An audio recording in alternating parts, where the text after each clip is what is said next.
Walaupun Jokowi itu kelihatan dipuja-puja di acara itu, tapi gue menangkap sinyal-sinyal pesan tersembunyi dari pidato Prabowo di acara itu. Kalau lu semua perhatiin, sebelum teriak hidup Jokowi, Prabowo bilang, kita berhasil karena didukung Presiden ke-7. Itu berarti Prabowo ngasih tahu, kalau omongan Jokowi soal dia nggak cawe-cawe di Pilpres itu bohong. Dan Prabowo langsung yang ngebongkar kebohongan itu. Padahal Jokowi dan para buzzernya udah nyembunyiin kelakuan busuk itu rapet-rapet. Tapi terbongkar juga, langsung dari sumber yang bisa dipercaya. Atau nggak sengaja. Tapi menurut gue sih, yang bikin guidance pidato untuk Prabowo itu pasti bukan orang bodoh ya. Jadi pasti tahu lah bagaimana caranya mensisipi pesan yang tersirat atau tersembunyi tanpa harus nembak langsung ke orangnya. Walaupun Jokowi itu kelihatan dipuja-puja di acara itu, tapi gue menangkap sinyal-sinyal pesan tersembunyi dari pidato Prabowo di acara itu. Apa aja sih pesan-pesan yang tersembunyi di balik pidato Prabowo kemarin? Nah, kita bakalan bahas beberapa poin. Ya, sebenarnya banyak sih poin-poin yang udah gue tandain. Tapi kalau dibahas semua, ya itu bisa nggak kelar-kelar videonya. Nah, ini yang pertama. Dan saya katakan di sini, kita berhasil karena kita didukung oleh Presiden ke-7. Tepuk tangannya kurang semangat. Semangat lagi. Hidup Jokowi.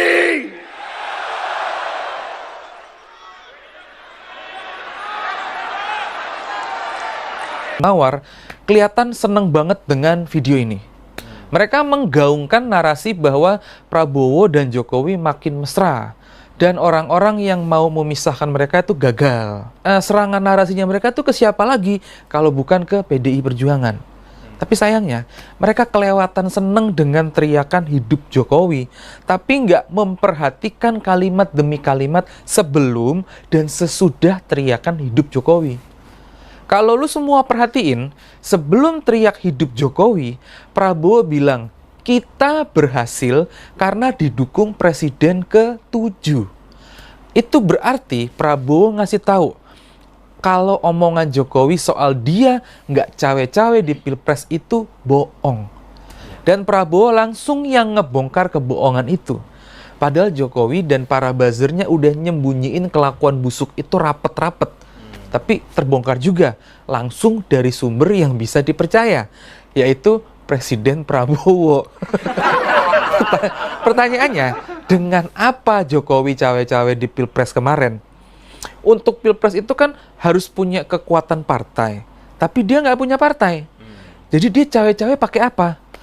Ya, dia emang nggak punya partai, tapi dia punya power sebagai presiden. Dia bisa kendaliin aparat dan menggerakkan semua sumber daya serta sumber dana. Jadi kalau kemarin ada yang protes, kita bayar pajak buat biayain kampanye anaknya Jokowi, ya jangan disalahin juga.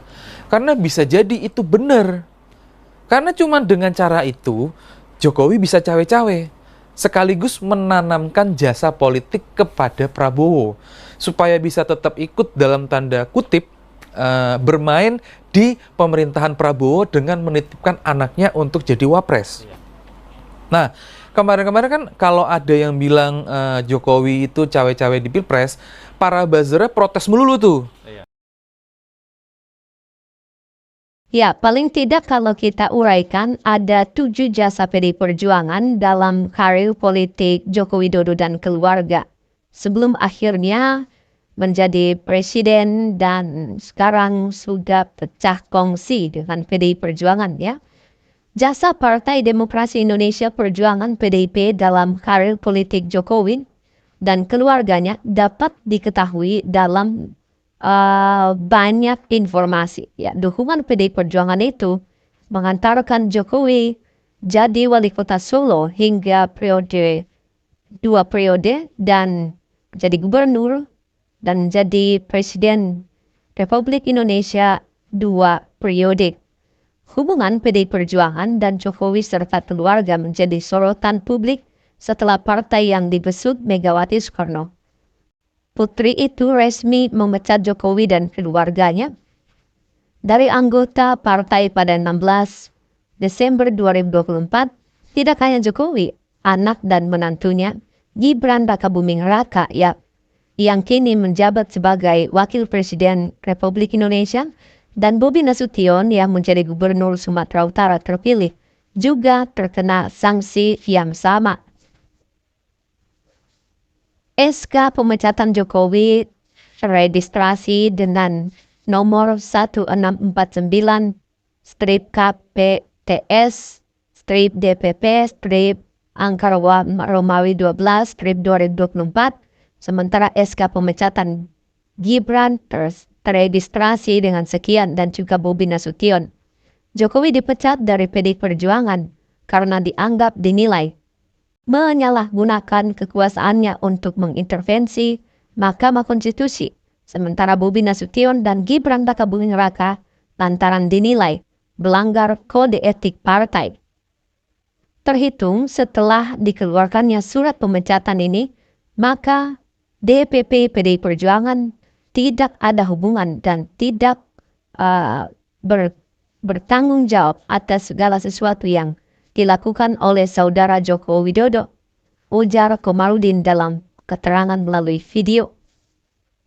Pemecatan Jokowi dan keluarganya cukup menyita perhatian publik sebab PDI Perjuangan menjadi kendaraan utama Jokowi dan keluarga ketika terjun ke dunia politik, dari mulai Jokowi mencalonkan diri sebagai wali kota Solo pada 2025 hingga berhasil menjabat menjadi Presiden ke-7 RI. 6 dukungan PDI Perjuangan dalam karir politik Joko Widodo dan keluarganya. Yang pertama, mengusung Jokowi jadi wali kota. Yang kedua, kembali usung Jokowi jadi wali kota. Itu pada periode kedua Joko Widodo jadi wali kota Solo. Kemudian mengusung jadi gubernur DKI Jakarta. Itu yang ketiga. Dan keempat, mengusung jadi calon presiden. Dan yang kelima, bertahan selama 2 periode. Dan keenam, mengusung Gibran jadi wali kota Solo dan menang. Kemudian yang ketujuh, mengusung Bobi Nasution jadi wali kota Medan dan menang. Jadi mereka sudah dibesarkan oleh PDI Perjuangan ya. Hubungan panjang PDI Perjuangan dan Jokowi serta keluarganya resmi berakhir pada Senin 16 Desember 2024. PDI Perjuangan memecat Jokowi, Gibran, dan Bobi Nasution dari kader partai. Ketiganya dilarang untuk melakukan kegiatan dan menduduki jabatan apapun yang mengatasnamakan PDI Perjuangan. Kader PDI Perjuangan Adian Napitupulu pernah menyebut permasalahan antara Jokowi dan PDI Perjuangan ketika Presiden ke-7 itu meminta penambahan masa jabatan Presiden menjadi 3 periode ditolak oleh Ketua Umum PDI Perjuangan Megawati Soekarno Putri. Adian juga menyebut sejumlah jasa PDI Perjuangan untuk Joko Widodo. Jadi itu asal-usulnya.